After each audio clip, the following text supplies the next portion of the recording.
สียงกระซิบตั้มเป็นผู้พิการทางสายตาหรือเป็นคนตาบอดนั่นเองตั้มเป็นหมอนวดที่นวดเก่งมากด้วยความที่เขาตามองไม่เห็นจึงทำให้มีสมาธิดี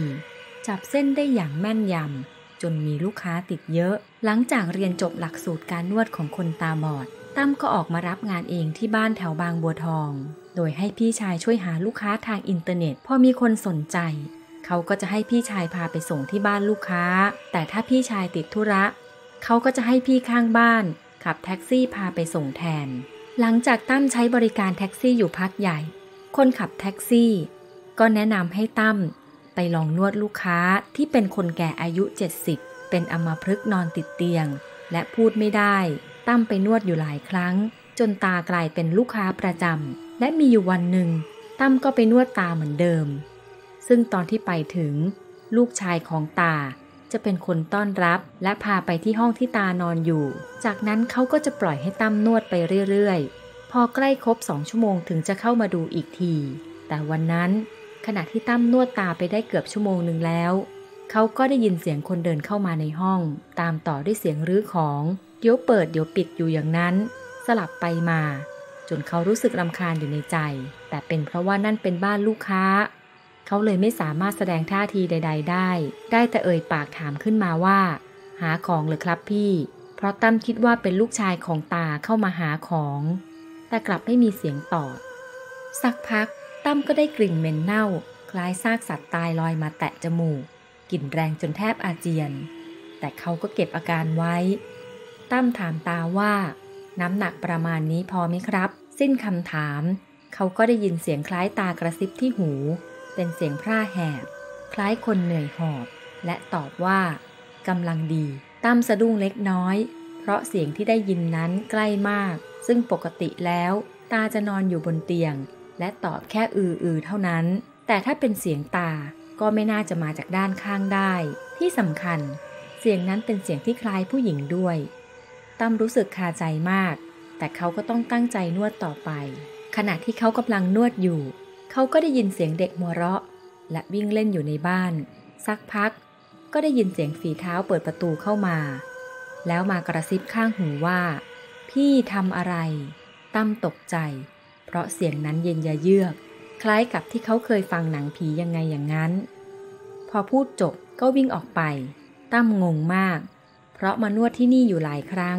ก็ไม่เคยได้ยินเสียงเด็กและไม่เคยรู้เลยว่าบ้านนี้มีเด็กเล็กอยู่ด้วยจนกระทั่งนวดครบ2 ชั่วโมงลูกชายของตะนะก็ยังไม่เข้ามาตั้มกดฟังเสียงเวลาก็พบว่าเลยเวลามา10 นาทีแล้วลูกของตาก็เดินเข้ามาอย่างเร่งรีบและกล่าวขอโทษขอโพยตั้มยกใหญ่แกบอกว่าออกไปตลาดเลยกลับมาช้าตั้มเอะใจและถามไปว่าไปตั้งแต่เมื่อไหร่ลูกของตาบอกว่า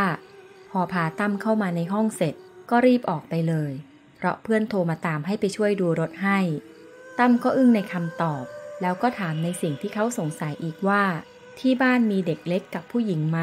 เพราะเมื่อกี้ได้ยินเสียงลูกชายของตาเงียบไม่ตอบอะไร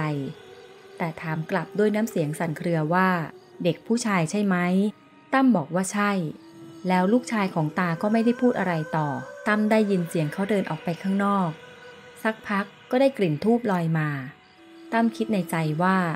ลูกของตาน่าจะออกไปจุดธูปไหว้อะไรสักอย่างหลังจากนั้นไม่นานเพื่อนบ้านที่ขับแท็กซี่ก็มารับตั้มกลับบ้าน